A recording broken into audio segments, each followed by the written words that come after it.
Fala galera do Cloth Me Revolution, que é o Bruno Nogueira, estamos em mais um vídeo e antes de mais nada não deixe de dar o seu like e se inscrever no canal se você não é inscrito, curtir as nossas redes sociais, o Fórum Revolution oficial no Instagram, facebook.com/clothmerevolution e o fórum clothmerevolution.com, links aqui na descrição. Hoje o vídeo é mais ou menos uma, de certa forma até uma continuação, é um spin-off do vídeo do Cloth Me para SH Figure Arts. O que será de fato que deixa as figuras mais caras da linha Cloth Me? Vou nem falar da linha Epson, mas da linha Cloth Me em si.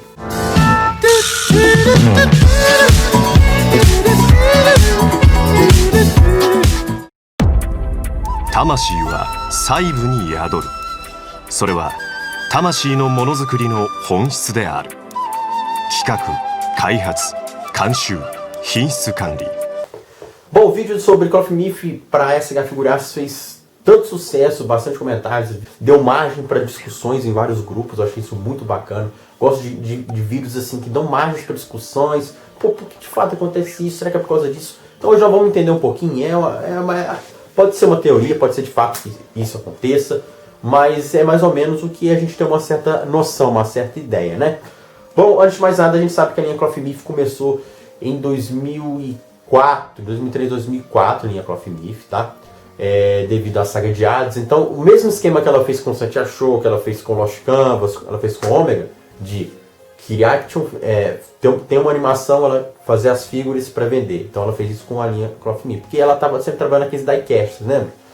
Então, aí quando ela fez os primeiros, fez tanto sucesso que ela decidiu continuar com a linha, né? Que aí, além dos Cavaleiros de Ouro e os V2, vieram os Juízes, e aí começou a vir os Marinas, os secundários, os V3 e começou a crescer, porque a intenção deles era somente V2 e Cavaleiros de Ouro, certo? Então, como eles viram que fizeram muito sucesso, vamos melhorar esses aqui, que esses aqui estão bem feitos. Vieram os corpos G2, vieram depois os corpos G3 e por aí vai. E você pode estar sabendo mais sobre a linha Cloth Me, sobre a diferença dos corpos. Aqui no canal tem vários vídeos sobre, beleza? Mas antes de mais nada, a linha Cloth Me nada era limitado, não tinha, os lançamentos eram praticamente todos regulares. Uma peça ou outra que eles lançavam como uma edição especial. O Mestre Cristal, por exemplo, era uma figura promocional da revista Figurio, que eles fizeram uma campanha, uma promoção em um evento que lançaram o Mestre Cristal Cloth Me como um item especial, um item prêmio, né? E os itens prêmios, a gente sabe que as caixas deles, eles eram no formato que são hoje da linha Cloth Me, né? O formato como sei aqui, ó, do Dante. Não abre como um livro, ele abre com a caixa normal, tirou bliss e tal. Já os regulares abrem como livro, né? E não vinha cachapada, a cachapada era só para os itens limitados. E depois acabou vindo o Chuades, também foi um item prêmio. A Pandora veio também, teve a Saori aqui do Plain também, a caixa dela era aquela caixa grande, né? Tem gente que diz, mas a caixa dela não abriu como livro, abriu a caixa normal. O Bipus abriu como livro, o Hades também abriu como livro. Então esses itens acabaram sendo itens prêmios, né? Itens já limitados, eram itens limitados, principalmente até os itens de feira também eram itens limitados, tá? O que vem a ser itens limitados, galera? Possui um determinado número de peças no mercado, ou seja, é produzido X números no mercado. Só vai produzir isso e depois que lançar não produz mais. Mas então quando a gente tem que ter uma certa noção que quando se fala em peças limitadas, geralmente se fala em números. Só que a gente sabe que a Bandai não fala números de peça. Ó, vou lançar essa peça, terá X unidades. Não fala. Porque geralmente o que acontece? Quando a gente vê um artista, quando ele vai lançar uma estátua, e essa estátua vai ser autografada por ele e tal, ele fala, ó, vão ser X unidades dessa peça autografada. Você tem um número. Você pode ir em qualquer loja que trabalha com artigos de colecionadores, tem uma estátua, tem um quadro, uma pintura, aí o cara fala, ó, isso aqui é uma peça limitada, só tem 1000 unidades, só tem 100 unidades. E a gente sabe que o Cloth Me não trabalha com 1000 unidades só não, é muito mais. Pô, olha o tanto de gente que coleciona. Tem muita gente que tem várias peças que são Bandai Collector Shop, Tamashii Web Shop, né? Então, eu acho o seguinte, como é que eram feitos as linhas Cloth Me antes? Tinha pré-venda tal, comprava, e depois do lançamento, eles ainda continuavam produzindo essas peças.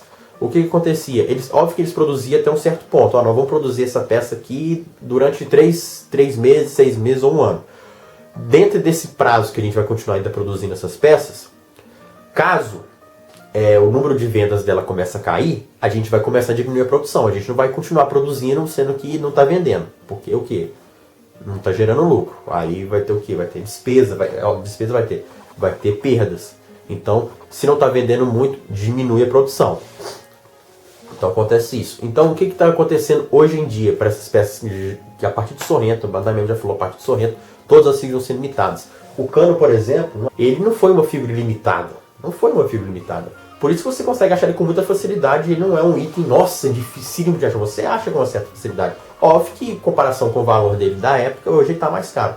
Mas o Sorrento, por exemplo, chegou aqui, o cano chegou por R$300 mais ou menos. R$300. 300 e pouquinho, alguma coisa do tipo. O Sorrento já veio por 450, porque ele é um item limitado. E os itens limitados, eles vêm o logo igual do Afrodite, eu já mostrei para vocês. Vem esse logozinho vermelho aqui que é da Tamashii Web Shop, é o Bandai Collector Shop, certo? O Krishna vem. Os itens que não vêm igual o Miro não são itens, tá vendo? Já são itens considerados regulares, vamos dizer assim, né? Regulares. Você consegue achar com uma certa facilidade. Não sei porque o Siegfried subiu tanto assim não. Mas os guerreiros deles são itens regulares. Não é Tamashii Web Shop nem Bandai Collector Shop. Então o que acontece?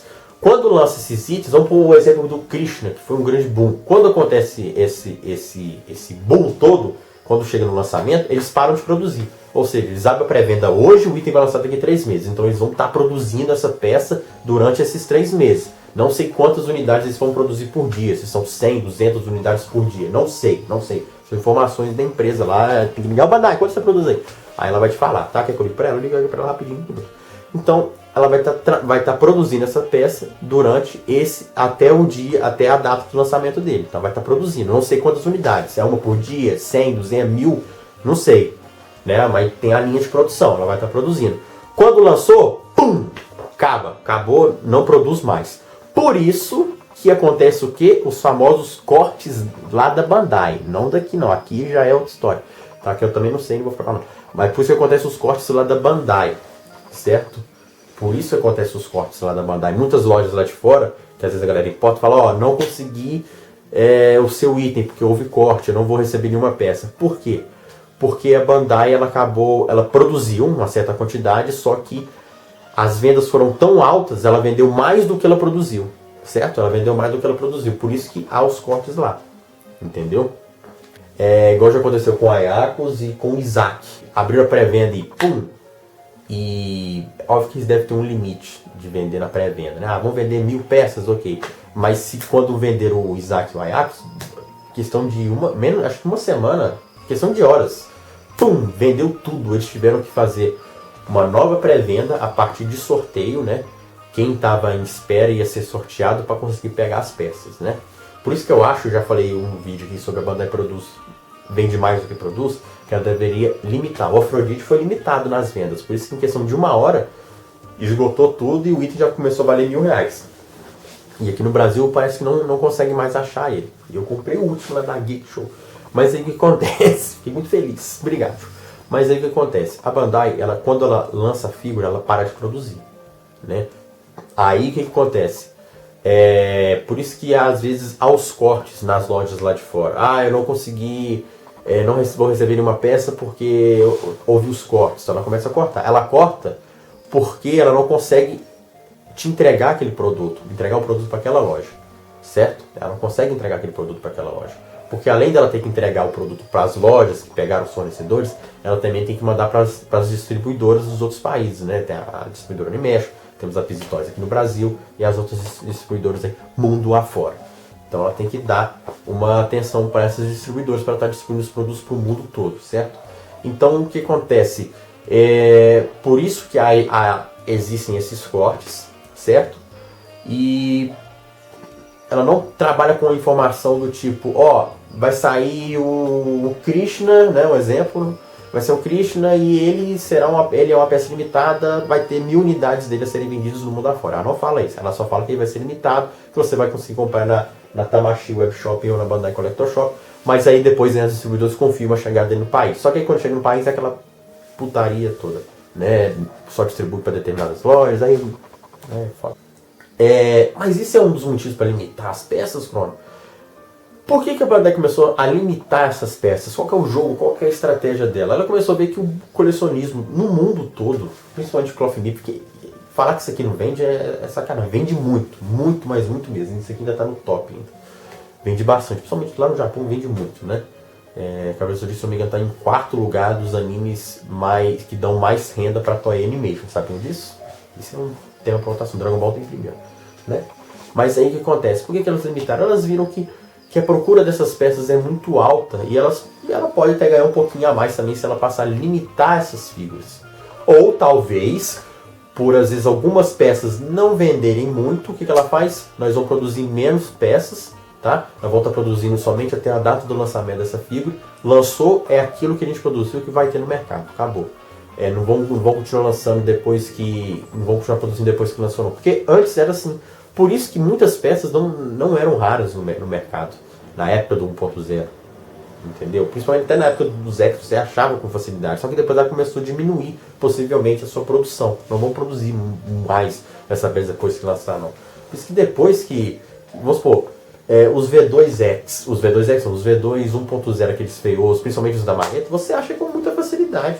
Por quê? Certeza que tem muito estoque nas lojas e com certeza em alguns galpões aí da Bandai aí. Então tem muita peça deles. Por quê?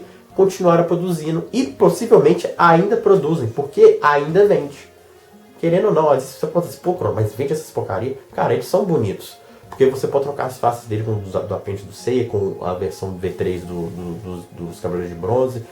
E essas figuras mais antigas dos 1.0 ainda produzem, você consegue achar com uma facilidade. Óbvio que há figuras que são raras lá fora, né, no Japão, mas aqui você acha com uma facilidade. Se não me engano, a June lá fora, a June aqui no Brasil é extremamente difícil de achar, mas lá no Japão você consegue achar com uma certa facilidade.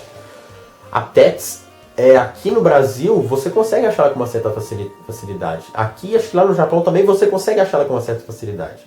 Né? A galera tá começando a meter a faca nela aqui, né? Galerinha, vocês também não colaboram, né? Mas tem muita figura que lá fora você acha com muita facilidade e aqui você já não acha. E vice-versa. Tem figura que aqui você acha com uma puta de uma facilidade, mas lá fora você não acha de jeito nenhum. E acontece, né? A Afrodite, por exemplo, se pesquisar ainda acaba achando ele assim. Lá fora você já não achava em lugar nenhum. Aqui no Brasil você até acha, se pesquisar bem, acha. Você ainda acha ele. E o Afrodite lá fora, depois que lançou, acabou, não achava mais, já era caro. Aqui no Brasil, pô, ficou 1 ano praticamente, ainda tem peça. Se você pesquisar bem em várias lojas, ainda tem. Né? Acho que nas americanas você consegue comprar na própria Amazon, você consegue. Olha eu dando... Cadê o merchan? O fato da Bandai estar limitando essas peças é porque possivelmente ela está diminuindo a produção dela depois do lançamento, porque ela sabe que a maior procura é durante as pré-vendas, né? E depois do lançamento ela vê que não vende muito. Então ela limita. Vão produzindo tantas unidades por dia ou por mês, o que for, até o lançamento. Lançou, não produz mais essa peça, já cria um outro protótipo, uma outra peça e vamos fazer. É isso aí. Entendeu? Gaguejei, mas foi isso aí. Agora essa Tets aí tá muito cara, vocês podem baixar o preço dela, porque ela não vale isso tudo não, tá? Ela não é Cavaleiro de Ouro.